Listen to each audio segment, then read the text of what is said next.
Welcome to IBD Warrior CIRS Healer, all the way from Bogota, Colombia. Yes, I am in the country of Colombia filming today, and today's episode is 115, the Colombian diet for IBD and CIRS. And I'm so excited to bring this episode to you because this is a culmination of my 2 trips in Colombia. I have to say it the right way, Colombia. And yeah, so I just want to remind all of you, I am not a medical professional in any way. So make sure if you want to attempt anything in this episode, in this video, make sure to consult with a health professional and mental health professional, okay? All right, so where we left off, and I know it's been a long time, guys, since I dropped an episode, but I've been doing so much and I've been, traveling back and forth and spending what I consider larger periods of time in Colombia. This is my second trip. And the first trip was 1 month, and this trip is almost 1 month. So that's why I've been so busy. And I've also been working on the last edits of my novel, my book, where the protagonist has IBD. So we're going to be getting into that a little bit later. I'm so excited because the book is finally coming out for the holidays, hopefully. And if not, then it'll be a early 2026 release. And yeah, I think you guys are going to love it. Also, of course, the minute I start recording, this whole building has been silent. And the minute I start recording, they are now vacuuming or drilling or doing some shit like that. So I'm sorry for any noise in the background, but this is how it's going to be. You know how it is, you guys. Last time, I think at my house, I had to warn you guys about tree cutting. It's always something, right? And my hair today is really weird. Of course, it looked perfect yesterday, and today when I want to record, it's looking a little funky, but that's okay. Okay, so just so you guys know too, I'm going to be looking off to the side just because I have quite a major outline for today because I want to get everything in. So if you're like, oh, why is she looking off to the side? I'm looking at my outline on my iPad. Okay, anyway, let's get going. So where we left off, I was talking about leaving my toxic family, meaning like my nuclear family, right? And my family of origin, I guess you could say, and cutting ties with them. And as I said in one episode, so many good things have come out of that. And, and also I want to say too, probably for them as well.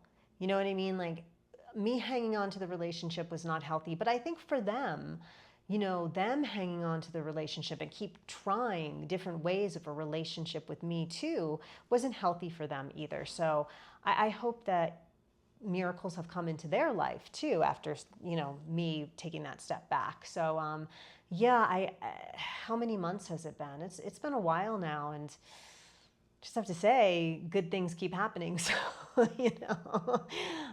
that's how it goes. But I did 2 episodes on that. And if anyone's interested, they're the episodes before this one. And so why, in case you guys don't know my journey, why I am back in Colombia is to connect with my roots and culture. I am an adoptee. I left Colombia. I was adopted by Americans when I was 5 months old. And I decided to come back after 47 years after having extensive therapy. And my therapist said to me, do you want to connect with your Colombian roots? And I said yes, and hired a Spanish tutor, and the rest is history. And here I am. And it has been quite the journey. I am learning Spanish as a middle-aged person, and I am a serious language learner. That's something that I really that I want people to know is, you meet a lot of people my age or even older, they've just retired and they're like, oh, I'm going to Spain for a month and I took these Spanish classes or I'm taking these Spanish classes and I'm learning Spanish so I can say, I can order food in cafes and things like that, which is awesome. I think that's amazing. By the way, I'm sorry if I keep looking at myself and not at the camera there. I'm looking at the camera. And I think that's amazing and God bless, but I'm not that language learner. I'm the one who's doing it hardcore to hopefully become fluent in this language. And you guys, being a serious language learner in middle age, my only suggestion for you is do it when you're younger. If you're looking at this video and you're, I don't know, 25, 30, and you're like, I've always thought of learning French, but I'm going to do it when I'm older. Do it now. That is my suggestion for you, because I can't say the word suggestion today. That is my suggestion for you, because your brain does not function the same way. And there have been studies and studies done on it, but this isn't about language learning, this podcast. So I'm going to move past that. Also, you guys, just for the sake of time, if there are any errors in this video, in this audio, I don't have the time to edit. So you're going to hear the ums and you're going to hear the spaces and things like that. So I do apologize, but I have to conserve time as best I can. Okay, anyway, so if you want to learn about my full journey, and it's very metaphysical, about me coming back to Colombia, or anyone who's an adoptee and wants to explore their roots and wants to hear an interesting story, I will put the link to the extensive interview I did. It's very extensive. It's, I believe, an hour and a half, and it goes into my entire journey. And I think a lot of you would find it really interesting. So especially if you're metaphysical people, you'll find it super interesting, and how I felt I was called by the ancestors and all this kind of stuff. But I will put the link in the show notes on wherever you're listening to this podcast, and also YouTube. Okay. So today we are talking about what I learned about IBD and CIRS in Colombia and the diet here. So this is the idea, and I know two of you are at least going to kill me, because both of you have told me about this book that was written by this guy who talks about when you go back to your home country, like whatever that is, like even if you're not adopted, let's say like your roots are from Ireland, right? And you go back to Ireland and you find that you can eat better and you can eat more in Ireland and your gut feels so much better. There is a word for this. There is a term for this. I looked this up on ChatGPT trying to find the term and the book. I think I found it. I'm not sure, but ChatGPT, which is always right, says it's enteric conditioning. So you feel better eating in the home country. And I am a perfect example of that. I'm sorry, guys. I need a drink of water. I'm dying right now. If you're listening on audio, I apologize. But I can eat almost anything here in large quantities without a reaction. Again, in large quantities without a reaction. So what does that mean? Well, first of all, that means that my gut and my poo are amazing. Like the best they've ever been in my life. Okay, I keep looking at myself again. The best the best they've ever been in my life. And for example, I can eat things in Colombia like gluten. I can eat a lot of gluten for every meal, for example. Rice, alcohol. I can drink beer, not a lot, but and I can drink wine. The other day we went to a winery. I had a glass of wine, maybe half a glass of wine. Corn, soda. Oh, here we go, soda. Some fast food. Yes, you guys, I can eat some fast food. Maybe once a week I've been eating a little bit of fast food. French fries almost every day. But I just want to say that I still cannot have a large quantity of milk. So I just want to say that I can actually do pretty large quantities of, for example, gelato or ice cream or something like that, or even cheese. But milk, no, I still can't do large quantities of that. So why can I eat so much here? Okay, first of all, this is an obvious reason for most of you, right? The farming is organic. It's not like what we have in the US where you have, okay, here's a farm, right, that's organic, next to a farm that's not organic, and everything's getting cross-pollinated. No. Here, everything is organic. There's no cross-contamination. But the big reason is, and I really want everyone to listen to this because this is something that has helped me so much, okay, is every morning, Colombians, now I'm not saying every single Colombian, okay, like because I know there'll probably be a Colombian listening who's like, I don't eat this every morning, so, but the majority of what I've seen of Colombians have something for breakfast called caldo. What that translates to, it is a beef bone broth soup. So it is the meat in there. It's beef short ribs. It's the only way I can explain it, with the bone, and it's made into a bone broth soup, and they put in a ton of cilantro and white and green onions, and they do have potatoes. I don't eat the potatoes. I don't know why. I just don't like potatoes in soup for some reason. It's just not my thing. But so they have that, and they put in a few other spices as well. I think all they basically put in is salt and pepper, though, and it is delicious. And I eat it every morning. And it is so rich in collagen, and it is constantly coating the intestinal tract and giving good bacteria to the microbiome.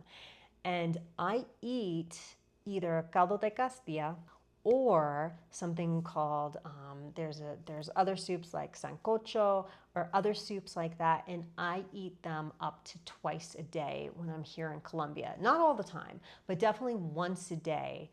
Usually I'm eating caldo, okay?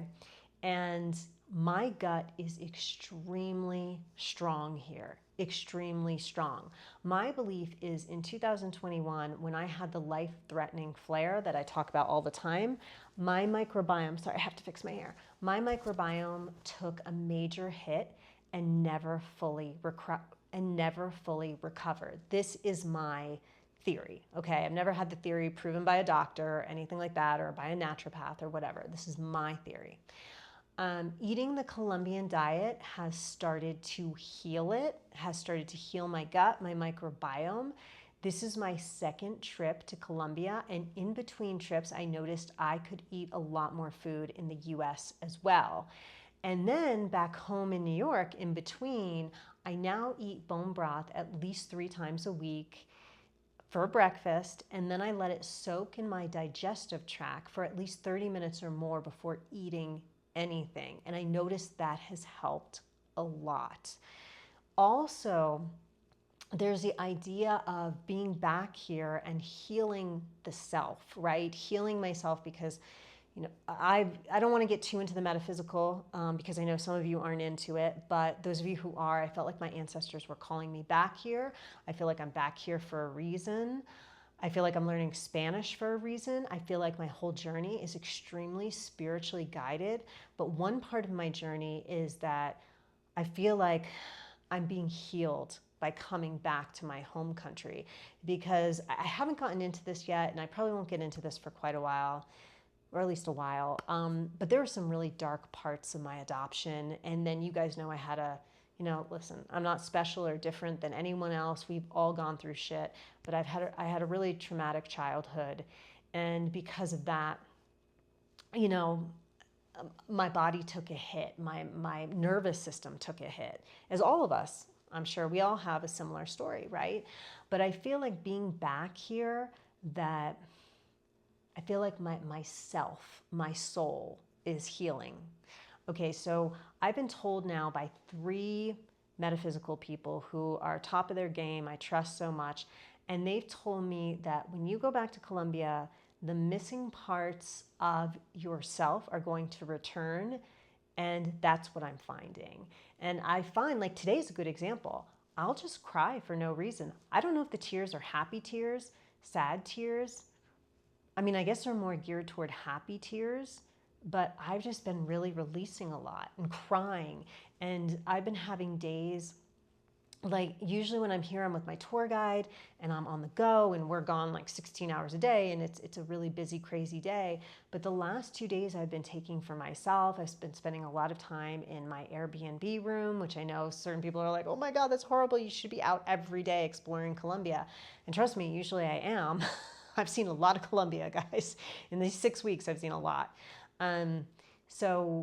But I feel like I need to also take time for myself. And I'm speaking Spanish sometimes, listening to Spanish up to 12 hours a day. So my brain is like, ah. So between that and just the healing, I feel myself releasing a lot of sadness, feel myself bringing in a lot of joy, and the tears are coming out. So I think that's a part of it too, is the, soul healing, the spiritual healing, right? So you have, everything I say in this podcast that I've talked about a million times is mind, body, soul. And I feel like that's what I'm healing right now is mind, body, soul. All three are coming together for me. Okay, where am I in my outline?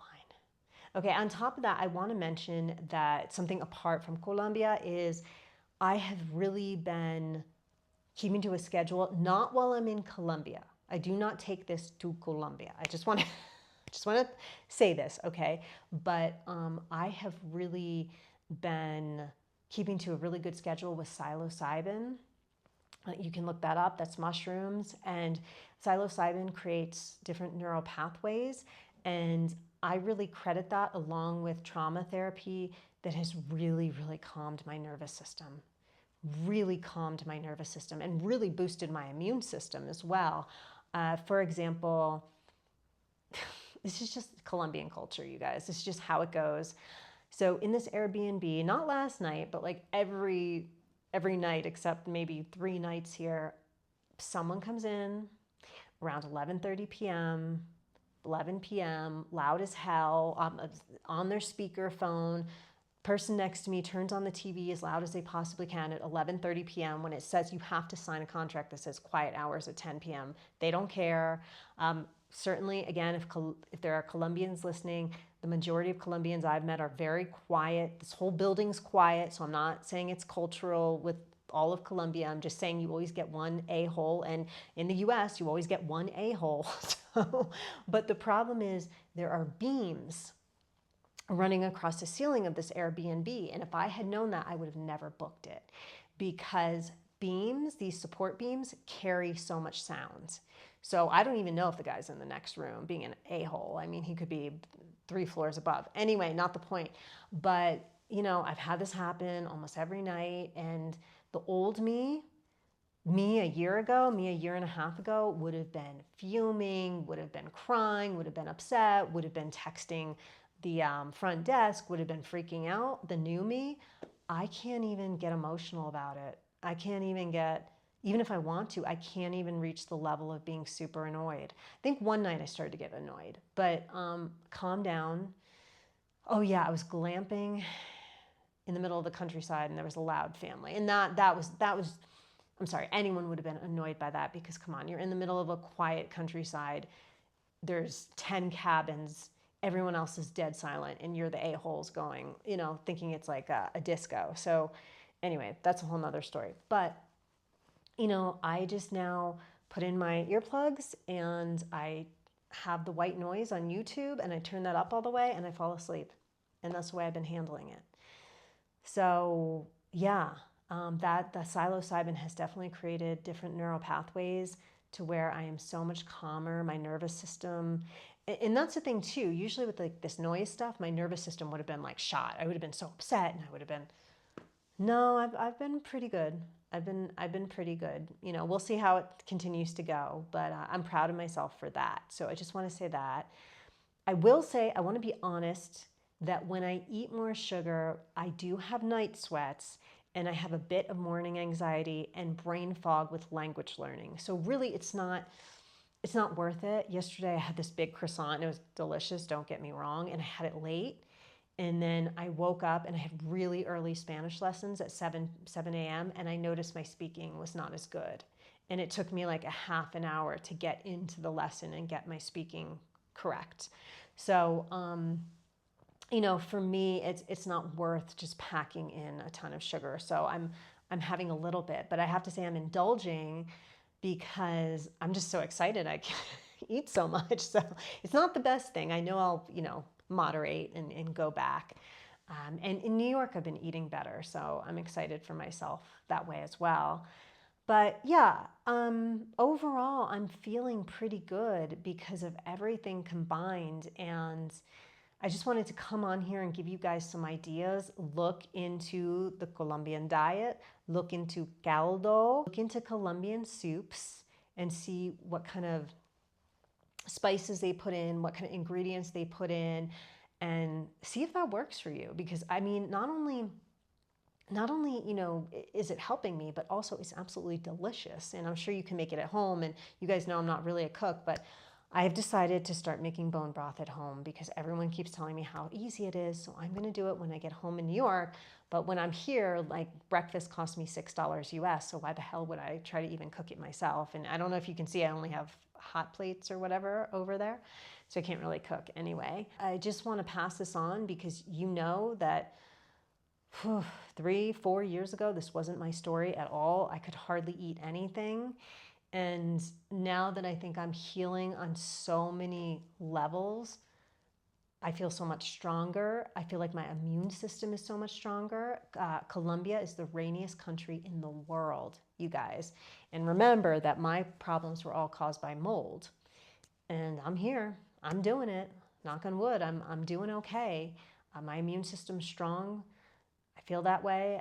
And my nervous system is much calmer. Again, knock on wood, I feel that way. And yeah. So, yeah, I can look at this moment in time and say that I'm happy. And again, for you guys to look into maybe what I'm talking about and seeing if any of it would work for you as well, right? So the only other thing I want to say was, hey guys, my book is coming out either for the holidays 2025 or early 2026. It's looking so good, I have to say. The character, the protagonist, is named Indy Cash, and she has IBD. So I wanted a character with inflammatory bowel disease, and she's there, and you can you can definitely relate to her, and it's a fun book. It's called When Time Flies. It is a time travel mystery set on a private jet. So it's all my areas of interest, all my podcasting combined. It was acquired by a publishing house, Infernal Moose, and I'm working with the publishing team now, which is so exciting. Like, they have meetings about my book and about my book cover, and the book cover is looking really good.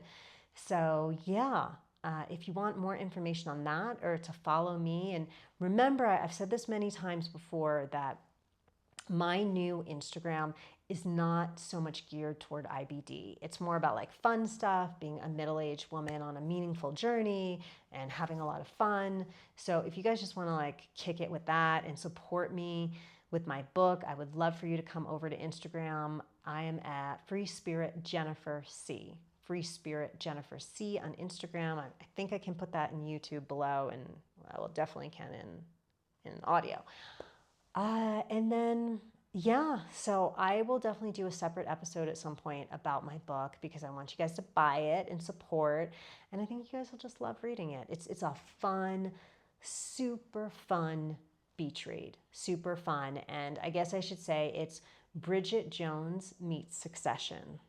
So if you guys know those two, the one book and the one TV series, that's what it's like. And it's super fun with a strong female protagonist that has IBD. Okay, anyway, I will be back with an episode at some time, hopefully before the year ends, and probably won't be back before Thanksgiving. So for all the Americans out there, happy Thanksgiving, enjoy.